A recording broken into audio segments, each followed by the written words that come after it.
여러분 안녕하십니까? KBS 아메리칸 뉴스입니다.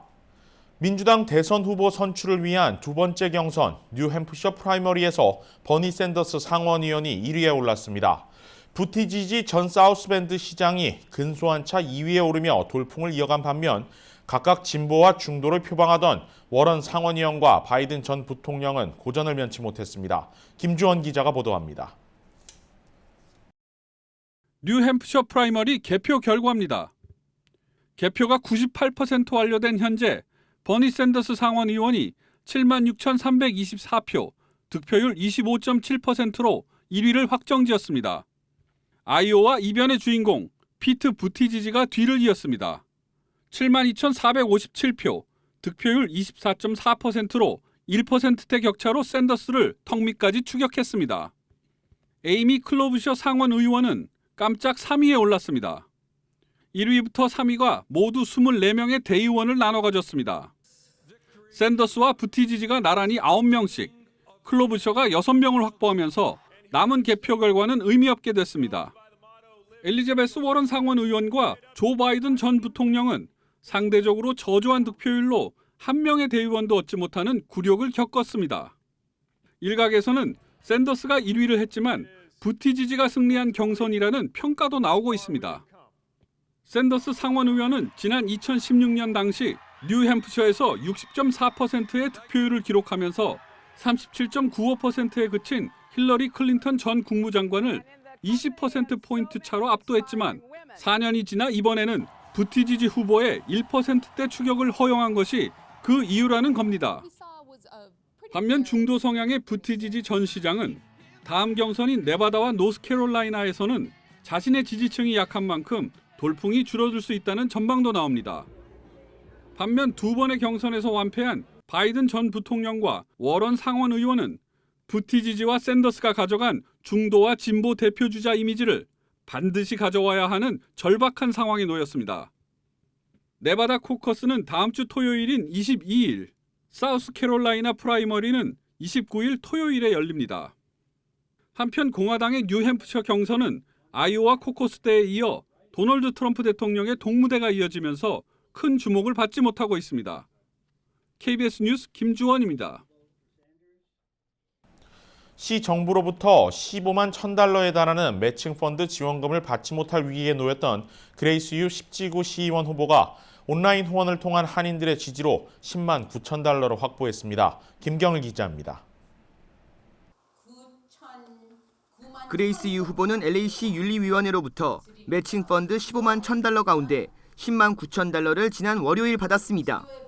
LA시 윤리위원회는 그레이스 유 후보에게 지급하기로 예정됐던 매칭 펀드 15만 $1,000를 자격 조건 미달로 보류한 바 있습니다.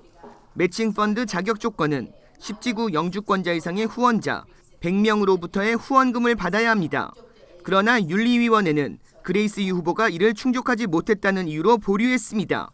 유 후보는 100명 이상의 후원금 봉투를 위원회에 제출했지만 위원회는 표시가 잘못됐다는 이유로 유권자 70%의 서류를 인정하지 않았습니다. 유 후보 선거 캠프는 100명의 후원자를 채우기 위해 온라인 후원을 한인사회에 호소했고 한인들의 후원이 이어져 매칭 펀드를 확보했습니다. 한인들한테 너무나 감사하죠. 지금 덕분에 저는 시 매칭 펀드를 받게 됐습니다. 거의 11만 불 받았고요. 15만 불 채울 거니까 저는 우리 지지자들한테 감사하다는 말을 또 한 번 드리고 싶고요. 유 후보 선거 캠프는 15만 $1,000의 선거자금 확보로 홍보물 제작과 발송에 필요한 자원을 확보했습니다. 또한 지난주부터 영어로 우편 투표 용지가 각 가정에 도착했고 어제부터 한국어 우편 투표 용지가 한인 가정에 도착하고 있습니다. 유 후보 선거 캠프는 한인들의 지지를 호소하며 우편 투표와 관련된 문의를 돕고 있습니다. 이제 투표할 때 그 동그라미 잘 그리시고요. 맨 뒤에 봉투를 이제 서명을 해 있다는데 본인 것만 사인하고요.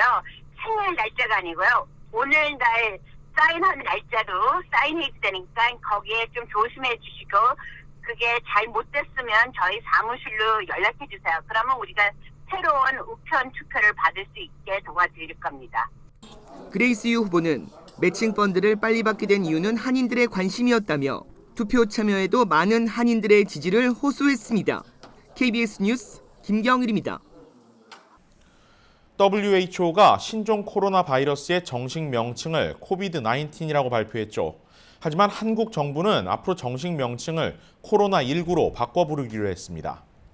세계보건기구가 발표한 코비드-19은 코로나 바이러스 질환의 앞글자, 그리고 바이러스가 처음 보고된 2019년에서 따왔습니다. 하지만 한국중앙사고수습본부는 긴 영어식 이름의 약자가 주는 의미가 어렵고 또 기존 코로나 바이러스가 아닌 마치 새로운 질병이나 질환이 출현한 것으로 받아들일 수 있는 만큼 한글 명칭은 코로나19로 바꾸기로 했다고 밝혔습니다. 반면 영문식 표기는 그대로 코비드-19을 쓰게 됩니다. 앞서 코로나19는 정식 명칭이 나오기 전까진 우한 폐렴, 우한 바이러스 등 지역명이 포함된 질병으로 거론되면서 부정적인 논란을 양산한 바 있습니다. 한편 이번 코로나19의 종식 시점에 대한 의견도 분분합니다. 발원지인 우한을 제외한 중국 내 확진자 수가 지속해서 줄어들고 있는 금 일각에서는 빠르면 이달 안에 종식될 수 있을 것이란 전망이 나오고 있습니다. 하지만 테드로스 게브르예수스 WHO 사무총장은 이 같은 발병은 여전히 어떤 방향으로도 진행될 수 있는 만큼 종식 시점을 예측하는 것은 너무 이르다고 밝혔습니다. 한편 KBS 아메리카도 이번 명칭과 관련해 한국어 방송 시청자들에게 혼돈을 줄 수 있다는 점을 고려해 앞으로 모든 보도에서 코비드-19이 아닌 코로나19로 명칭을 확정해 보도해드릴 예정입니다. 다음 소식입니다. 글렌데일 평화의 소녀상을 처음 설치하는 데 기여했던 윤석원 가주한미포럼 전 대표가 어제 향년 73살을 일기로 별세했습니다. 윤석원 대표는 가주한미포럼을 이끌며 지난 2007년 연방의회 위안부 결의안 통과, 그리고 글렌데일 중앙도서관 앞 공원에 미국 내 최초의 소녀상 설치를 실현시키며 미국 내 풀뿌리 여성인권 운동에 앞장서 왔습니다. 윤 대표는 또 가전부품 수출기업 유니크 스펙트로닉스사를 설립해 미국 정부의 대통령 수출상을 수상하는 등 성공한 한인 기업가라도 잘 알려져 있습니다.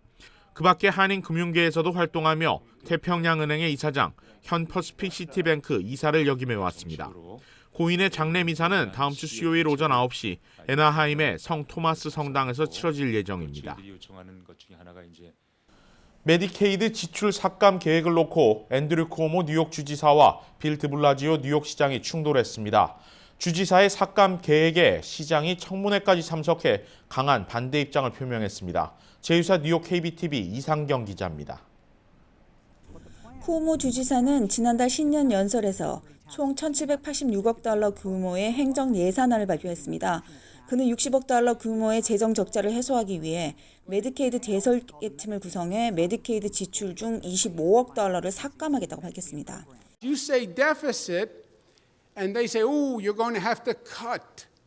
No, you're going to have to reduce the rate of growth. And that's exactly what we have done in this budget. If it is not financially sustainable, then we accomplish nothing. 이와 관련해 지난 10일 뉴욕 올바니 주의회 예산청문회에 참석한 빌 드블라지오 뉴욕시장은 반대 입장을 표명했습니다.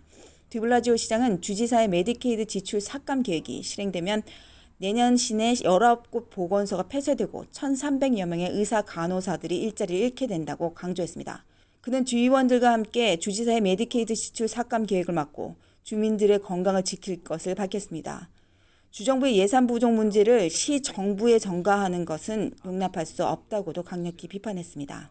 Now, the state of New York said, we don't want people who are eligible to get Medicaid, so we're instructing localities do not sign up eligible people for Medicaid. Well, that would be a different instruction.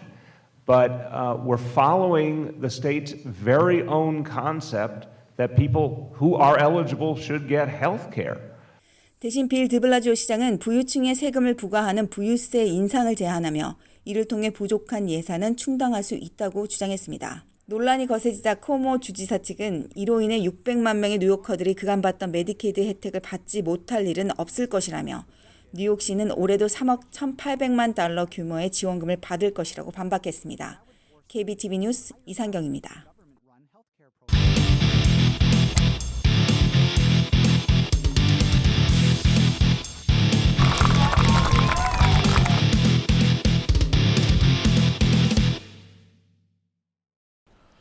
PGA 투어 제네시스 인비테이셔널이 드디어 내일 개막합니다. 총 상금 규모만 $10,000,000에 육박하는 메이저급 대회의 우승자는 누가 될지 관심이 모아집니다. 이유수 기자가 대회 하루 전날 현장을 다녀왔습니다. 총 상금만 $10,000,000에 가까운 제네시스 인비테이셔널. 우승하는 선수에게는 $165만 상금과 최신형 제네시스 차량까지 부상으로 제공됩니다. 왕좌를 손에 거머쥐는 순간 명예와 부가 자연스레 뒤따릅니다. 대회를 하루 앞둔 오늘 미디어 센터는 벌써부터 취재 열기로 가득합니다. 이번 대회의 승자는 누가 될지 벌써부터 전 세계가 주목하고 있는 겁니다. 대회에 출전한 한인 선수들의 각오도 남다릅니다. 대한민국 기업이 후원하는 대회인 만큼 한국인으로서 긍지를 보여주겠다는 각오입니다. 한국 기업에서 후원도 하고 또 한국 교민들도 많기 때문에 그 응원에 힘 얻어서 정말 좋은 성적도 내고 싶고요. 이번 대회는 또 제네시스 또 한국 기업이 또 스폰을 해서 한국 선수들은 뭐랄까 더 자부심을 갖고 더 열심히 치고. Even with some of the guys that don't hit it as far as Tiger or Dustin Johnson or Rory, I feel like a guy like me can still win out here. 대회를 하루 앞둔 오늘 리비에라 컨트리 클럽은 막바지 준비가 한창이었습니다. 갤러리들을 맞이하기 위한 물품들이 속속 도착했고 출전 선수들은 프로암 대회에 참여하거나 최상의 컨디션을 위한 연습에 집중했습니다. 내일 개막하는 제네시스 인비테이셔널은 오는 일요일까지 이어집니다. 우승 상금만 $930만, 격상된 제네시스 인비테이셔널의 첫 왕좌는 누가 차지할지 골프 팬들의 관심이 이곳 리비에라 컨트리 클럽으로 향하고 있습니다. KBS 뉴스 이우수입니다. 오늘의 주요 단신입니다. 하원에 이어 상원도 트럼프 대통령의 전쟁 수행 권한을 제한하는 결의안 표결에 나서기로 했습니다. 빠르면 내일 이뤄질 것으로 보이는데 트럼프 대통령이 이란에 대한 추가 군사 행동을 취하기 전에 의회의 승인을 받아야 한다는 내용입니다.